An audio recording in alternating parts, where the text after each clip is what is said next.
What if I told you that one of Hollywood's most glamorous stars, praised for her charm, adored for her style, and hailed as a feminist icon, is now being accused of something deeply disturbing: silencing women, bullying creators, and weaponizing lawsuits to destroy anyone who dares question her? Because that's exactly what's happening with Blake Lively.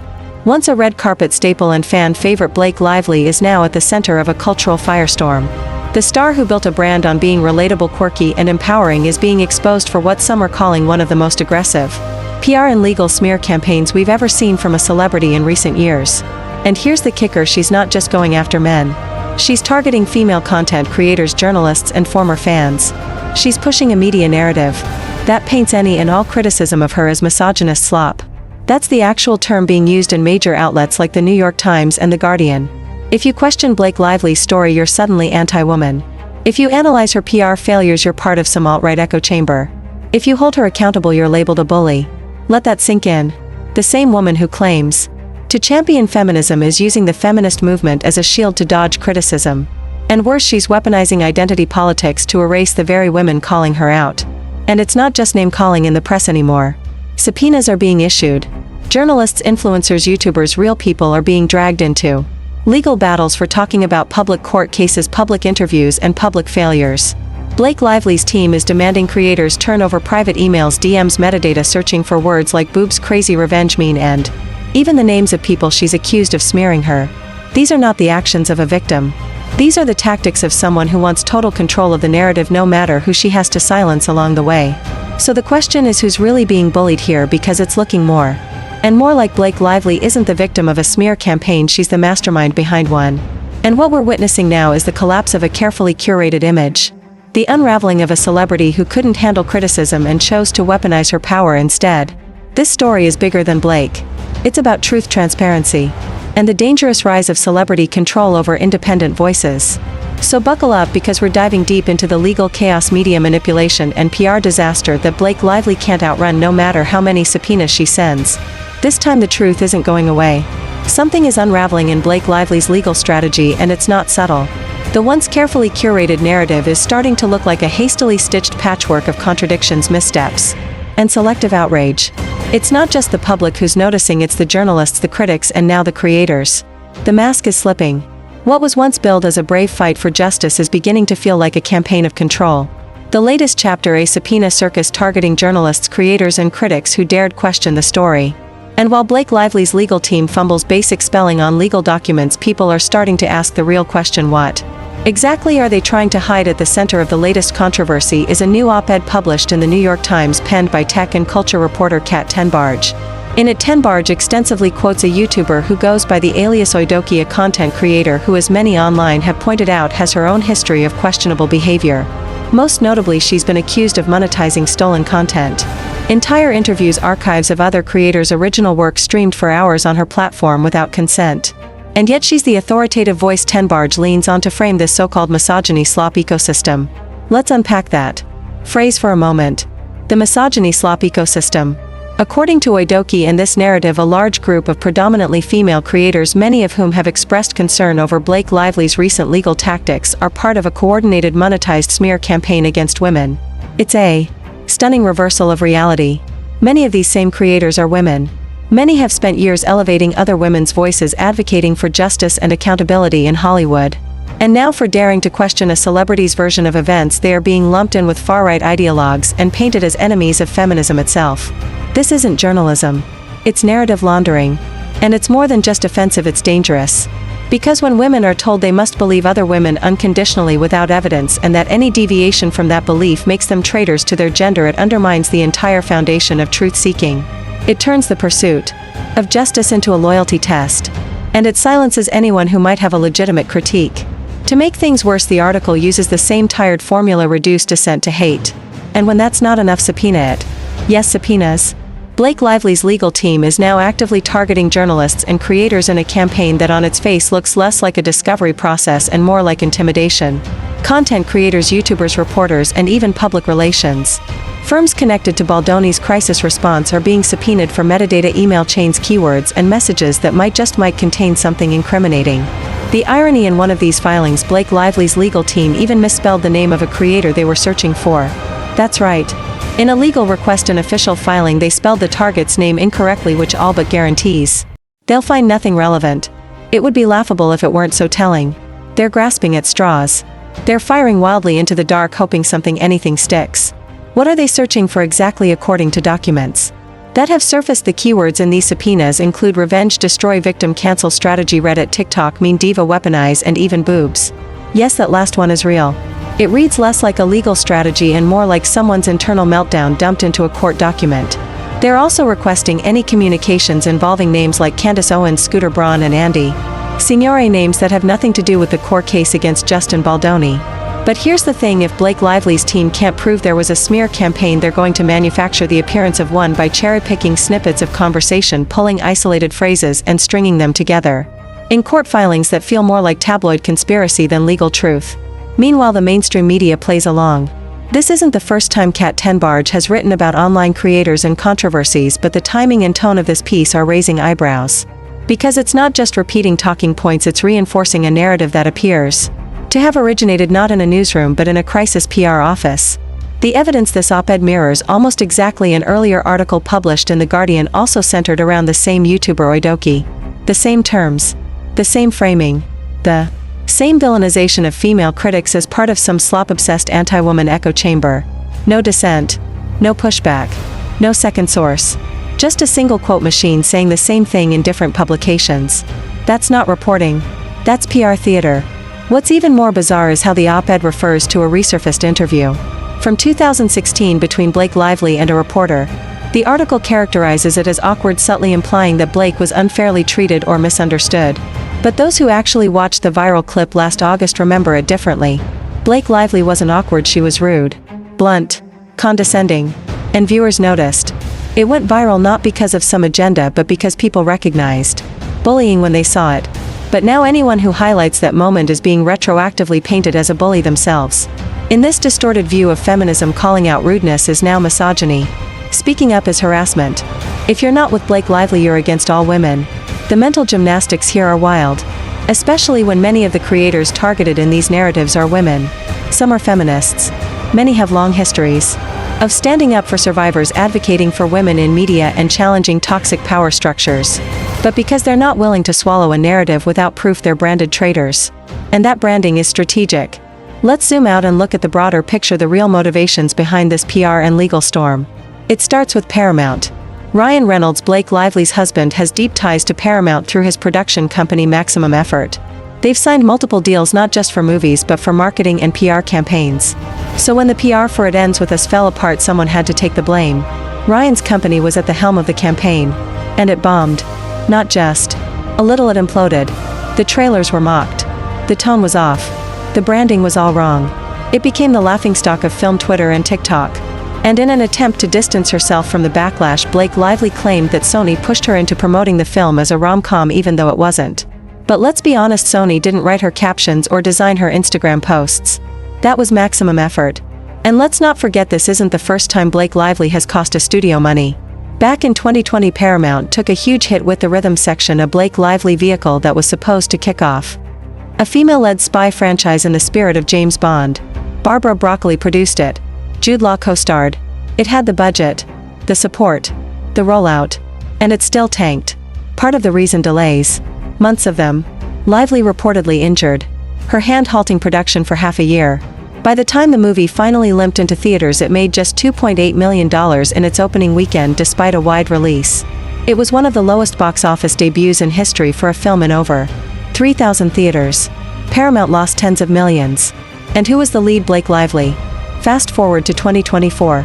Another Paramount project, another Lively-led disaster. This time the consequences are bigger. Ryan Reynolds' reputation as a marketing genius was on the line.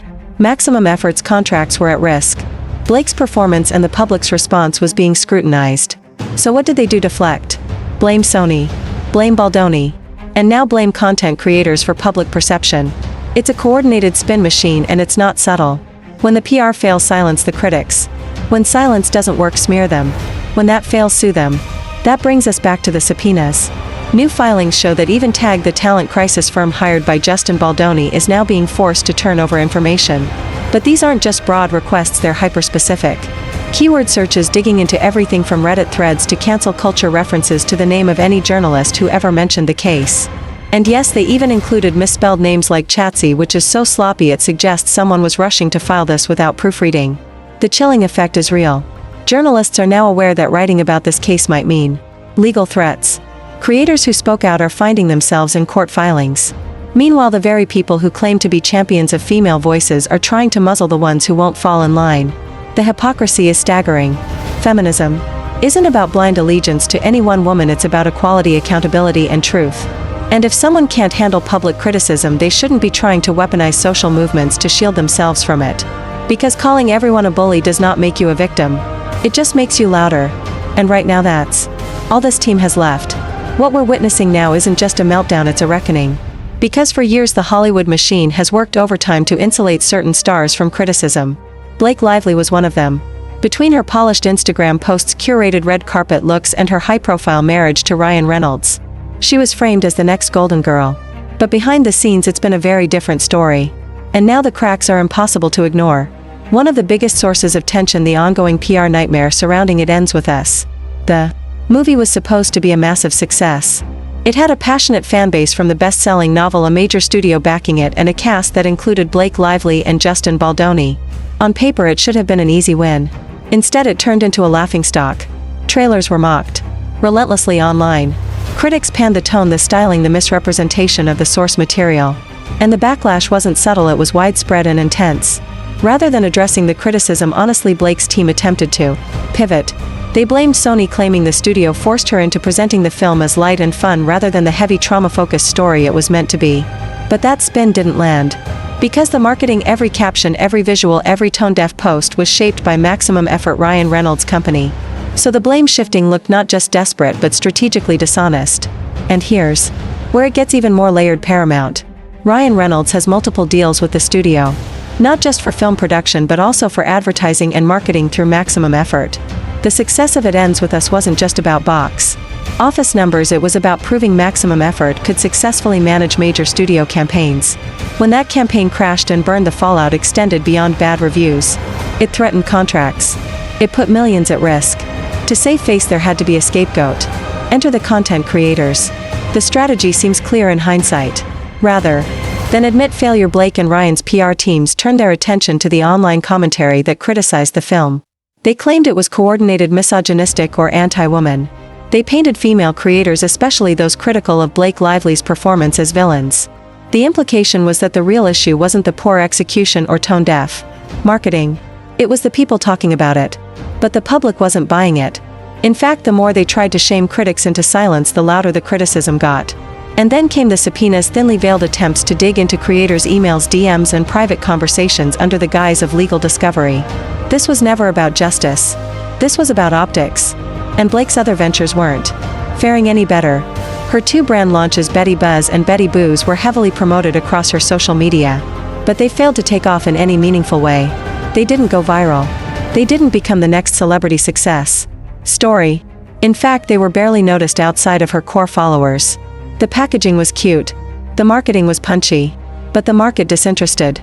Then there's the beauty line Blake Brown, a personal passion project that was teased, hyped, and quietly abandoned. It was supposed to be her Gwyneth Paltrow Goop moment. Instead it fizzled out before it even launched. No real buzz. No traction. Just another celebrity product with no identity. Failure after failure. And it's not just the fans noticing, Hollywood insiders are whispering too. Take the abandoned directorial project Seconds for instance. Blake Lively had signed on to direct the film adaptation of the graphic novel with a script by Edgar Wright. And distribution planned through Searchlight Pictures, a Disney-owned company. It was a huge opportunity. Her directorial debut. Something she could take ownership of and use to reshape her image from actress to auteur.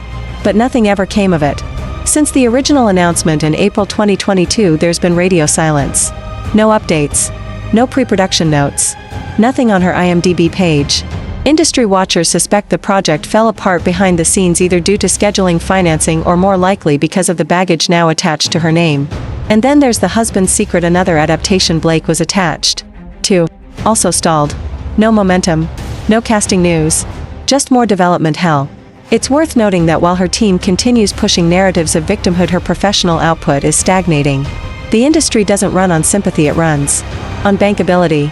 And Blake Lively, once seen as a rising A-lister, is quickly becoming a risk. Meanwhile, Ryan Reynolds has his own problems. His next big project, a film tentatively titled Boy Band, was originally set to release with Sony. But quietly and without much press, the project was sold to Warner Brothers. And the release date has been delayed to May 2026. No explanation. Just silence. Insiders are starting to ask, is Hollywood slowly distancing itself from the Lively Reynolds brand? The movie Boy Band itself has raised some eyebrows too. Supposedly a heartfelt story about a group of aging pop stars attempting a reunion, it bears a suspicious resemblance to an obscure 2006 Australian comedy titled Boytown. The parallels are uncanny, almost beat for beat. A former boy band, middle-aged members, an emotional comeback. It's so close, in fact, that some suspect Reynolds may have borrowed the idea outright. Whether it's homage or plagiarism is unclear, but the optics aren't great. And yet, despite all this baggage, the focus remains on silencing the critics. Why? Because the real fear isn't bad press. It's exposure. Exposure of the pattern, the spin, the manipulation. Because once people start connecting the dots between the PR failures, the lawsuits, the media coordination, and the desperate deflections, it all becomes obvious. This isn't about justice. This is about control. That brings us back to the filings. In a recent subpoena targeting Tag Talent Agency Group, the crisis firm working with Baldoni, Blake Lively's legal team submitted an exhaustive list of keywords to search for. The goal: find anything that could suggest a coordinated smear campaign. But the list of terms was so absurdly broad and at times laughably juvenile that it raised serious concerns about the professionalism of the legal strategy. Words like revenge nuts, boobs, diva, and crazy made the list. So did Popcorn Planet, Candace Owens, and Reddit. It reads less like a legal strategy and more like a panic list pulled from Twitter hashtags. The keyword victim is particularly telling, because it cuts to the core of Blake Lively's legal positioning. They don't need to prove harassment. They just need to frame criticism as harassment. To blur the line between commentary and attack. Between public accountability and private malice. But here's the problem: the internet doesn't forget. And the receipts are everywhere. Take the viral interview from 2016. It's been cited again and again in hit pieces attempting to reframe Blake Lively as the real victim. But go back and watch the footage. Her tone is dismissive. Her answers are sharp. The condescension is real. It wasn't awkward. It was uncomfortable because people recognized arrogance when they saw it. And yet the new spin is that the interviewer was the problem. That daring to call out Blake's rudeness makes someone a mean girl. It's the ultimate gaslighting. Turn the bully into the bullied. Weaponize feminism to shield bad behavior. Pretend that all criticism is hate. But that strategy only works if people stay silent. And they're not. Because behind every comment section, every video essay, every analysis thread, there's a growing realization that the emperor has no clothes. That the celebrity shield is cracking. And that calling someone out for poor behavior doesn't make you anti-woman. It makes you honest. And that's exactly what this legal campaign is trying to suppress: honesty. By demanding metadata, email chains, and DMs from creators and PR professionals, Blake Lively's team isn't trying to uncover a coordinated attack, they're trying to create the illusion of one. If you can't find a conspiracy, make one up. Take a few spicy phrases out of context, throw in a few big names, and claim victimhood. But that plan is unraveling too. Because while the courts might allow discovery, the court of public opinion is watching closely. And right now it's not buying the story. So where does that leave us? A once celebrated actress whose projects keep failing. A legal team resorting to subpoenas with misspelled names. A husband whose creative empire is suddenly vulnerable.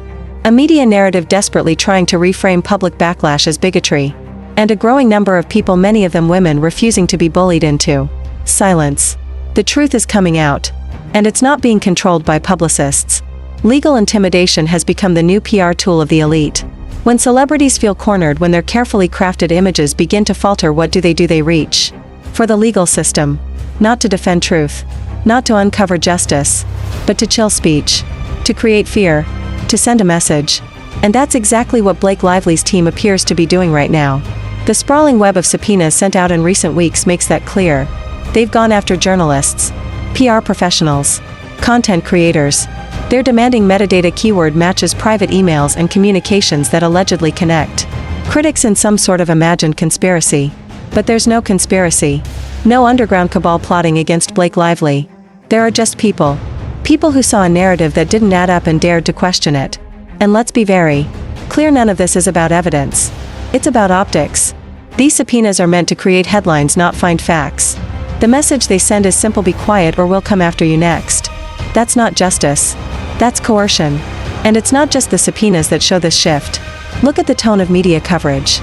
Articles like the one recently published by Kat Tenbarge in the New York Times are not reporting, they're reinforcing. They borrow talking points directly from Blake Lively's camp and amplify them without critique. They quote a single creator, Oidoki, whose credibility is already under question, and present her as the voice of an entire feminist movement. Oidoki is the same YouTuber who streamed hours of other creators' interviews, monetized that stolen content, and built her platform by punching sideways, often targeting other women. And now she's the sole source in articles painting those women as hateful slop merchants feeding a misogynistic ecosystem. It's laughable. It's dishonest. And it's revealing. Because this isn't about protecting women. It's about protecting a brand. Feminism has always been about challenging power, holding the powerful accountable regardless of gender. What we're seeing now is something else entirely. A co-opted version of feminism used as a weapon.